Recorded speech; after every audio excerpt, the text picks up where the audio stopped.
Well, welcome. You are watching and listening to The Human Resource. My name is Pandy, and I have an old personality coming back, a veteran personality for the show. Thank you. Yeah. Yeah, I Mature, is that right? I did say old, didn't I? I think I'm older than you, actually. Walt Tracy with At Work Personnel here in Cincinnati is here, and we're going to try a new topic. You know, if you watch the show, you know I don't spend a lot of time on talent management. I don't focus on what's going on from a recruiting perspective and staffing. And Walt's my resident expert in this. And we got to talking the other day and came up with a couple scenarios that we looked at each other and said, "Oh, no. This is a good podcast." So Yep. Walt has joined me today. Yep. Great to be with you, Pandy. Thank you. But we're going to talk about the candidate experience because, quite frankly, Walt and I are hearing that some of you are just lousy in this candidate experience.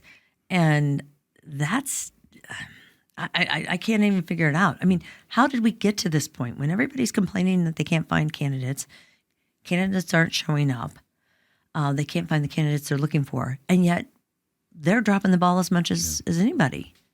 Yeah, I think you're right, and it's probably exactly the world has changed, right, in terms of the dynamic of it leans toward the employee now, right? Given what all we've seen about demographics and shortages and all that kind of thing, yeah. And I think the question is, have companies changed to respond to that? Sometimes what I will see is, why isn't what was working, 10 years ago still working? Well, the marketplace has changed and not everyone has adapted to that necessarily. Well, and I think you and I have even talked, change is the only constant in the universe. Yeah. This is what I just don't quite seem to understand. But the behaviors that you and I are becoming more aware of in the candidate process, the recruiting process, some of this is totally inexcusable. So I want to go back over and have you walk through our viewers and listeners on the finer details that make such a big difference. Yeah. Well, and I think I'll start with, what's important to candidates right now. So there's a few things maybe we'll walk through. But one is if they're looking and if they're available, it needs to move quickly, right?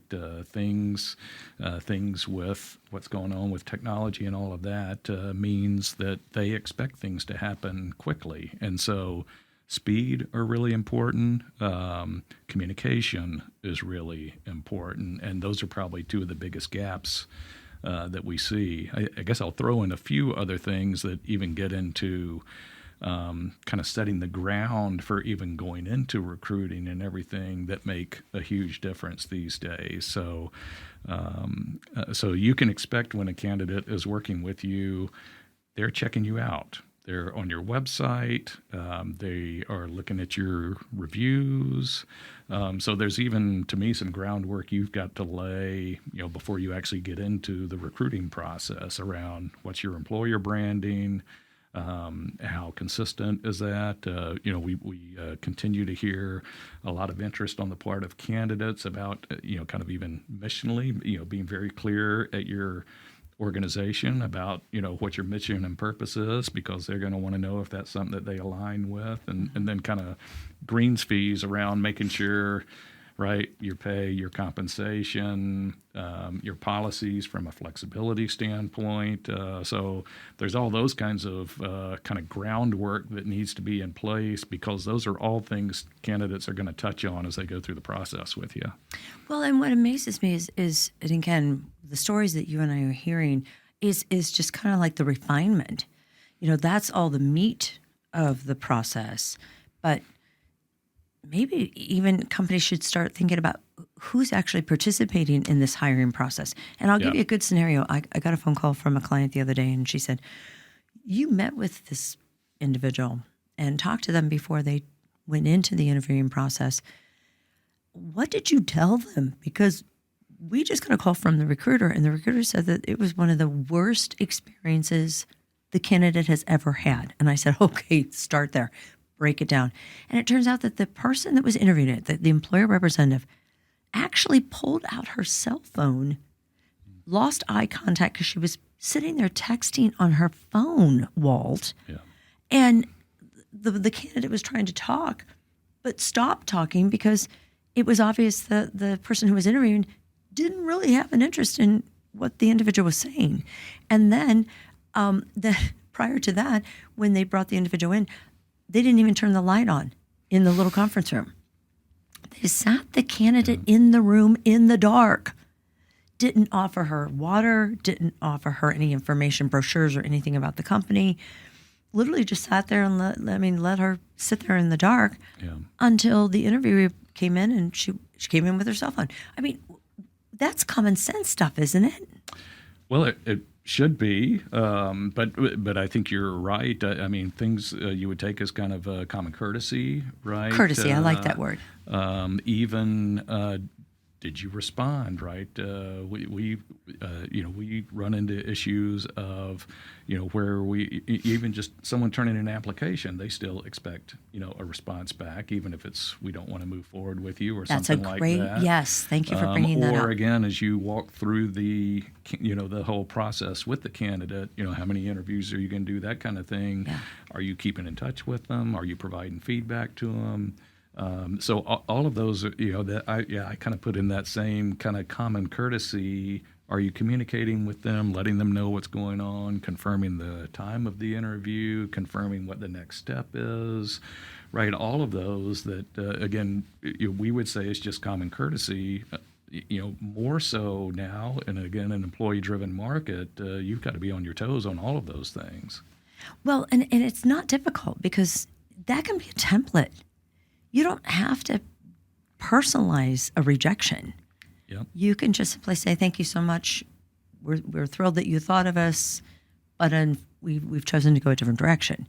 And there are a lot of recommendations on the internet, or there are suggestions that you can pull, or you can, viewers, you can contact Walt. He'll give you all sorts of templates on that kind of stuff. And automation can help with that. If you have, if you're using your ATS effectively, right, there are some of those things that can do auto responses and or reminders to you. Hey, you just had an interview. Make sure you send a follow-up out, or, those, and you can automate a lot of those things as well. So, and when we talk about cost, just going through the whole recruiting process is expensive. The time, the energy, blocking off the work that you're not able to do because you're doing these interviews. Why would a company not want to spend that time and money wisely? Yeah, I mean, it's a great question. I was actually just at a conference today where we were talking about cost of turnover that gets into all of that, time and cost, screening, all of those kinds of things, and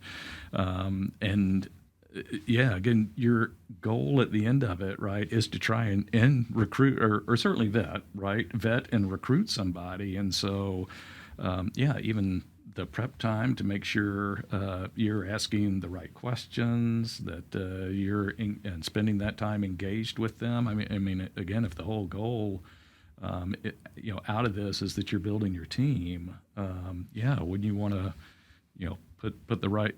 First of all, represent your company well, right? Getting back to that employee, so employee branding. I started, way back with what, but it's also the person sitting in the room conducting the interview, right? To the example you gave, you're the employee brand, or you're the employer brand at that point. And so you also, so they're checking all of that out as part of the broader employer brand picture.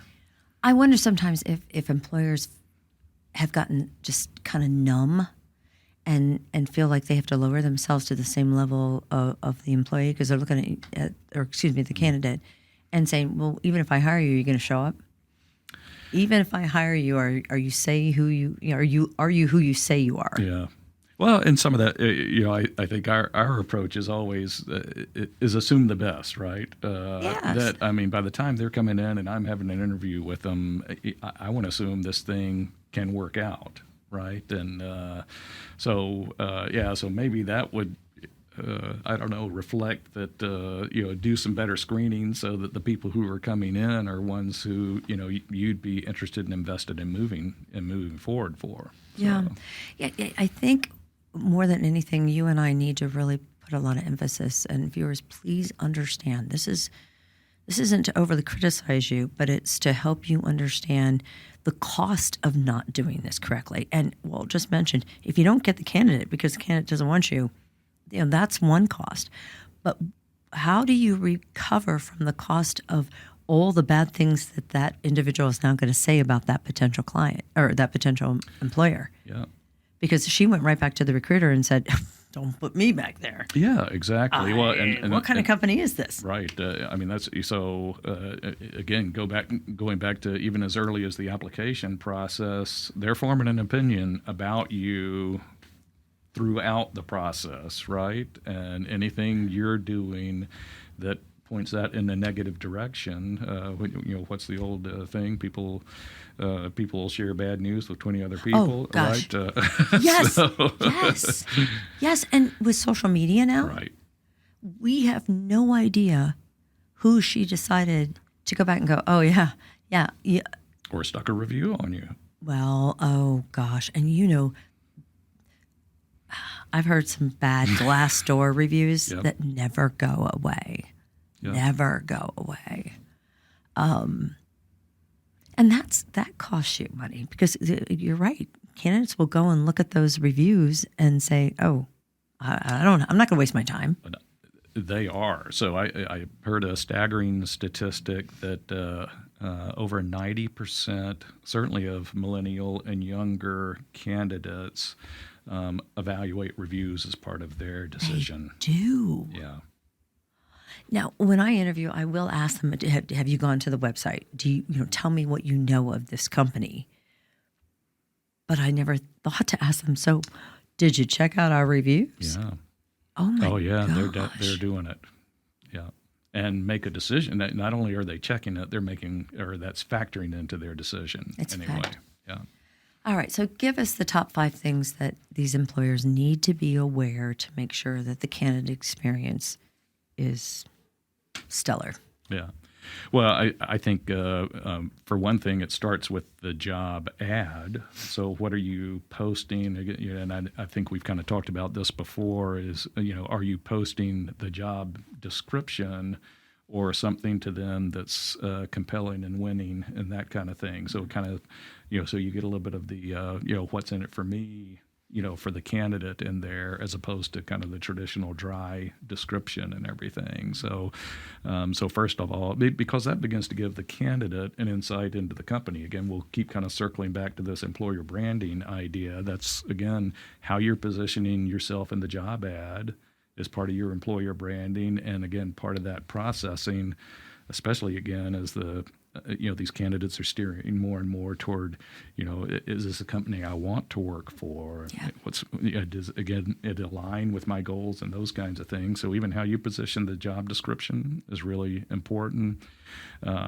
We talked about communication and responsiveness. To me, that really is number one. Just responding. Again, if they're looking to move quickly, and so. Kind of in line with that, I've suggested to a number of our clients just to even review their process. How many people are you having them speak to? Good point. Does that elongate the process? How many of those actually factor into the decision making, or is this something we've been doing for 10 years and that's just how we do it? Yeah. So really being careful about, what is that interview sequence? Who all do they need to talk to? And have I already talked with that hiring team to actually kind of line up some capacity to say we're going to be having some people coming in over the next few weeks as we've got candidates for these. Is that capacity there? I'm amazed how often I hear, maybe I had my initial screen, but it's going to be 2 weeks before we can get you in because, Joe, our ops manager over here, isn't available until then, right? And decisions, if they do that in the final decision where they've already gone, I've heard this, where candidates will go through 3 or 4 actual interviews and then they don't hear anything for 2 or 3 weeks. That's insane. Why would anybody want to work for somebody like that? Again, employee. So how have you represented yourself to that candidate, right? So you look disorganized, indecisive, right? Think about, again, what the candidate's takeaway is, or at least be talking during that time, right? Again, that's where the communication piece is. Yes. If there's something going on, at least communicate that to the candidate. Yeah. Again, and it doesn't have to be anything fancy. Again, viewers, don't hesitate. Walt's a resource. When I have questions or I have concerns, I run to him. He's here for all of us. So think about what your process is. When was the last time you reviewed it? When was the last time you actually thought about, hey, maybe there's something we should be doing differently?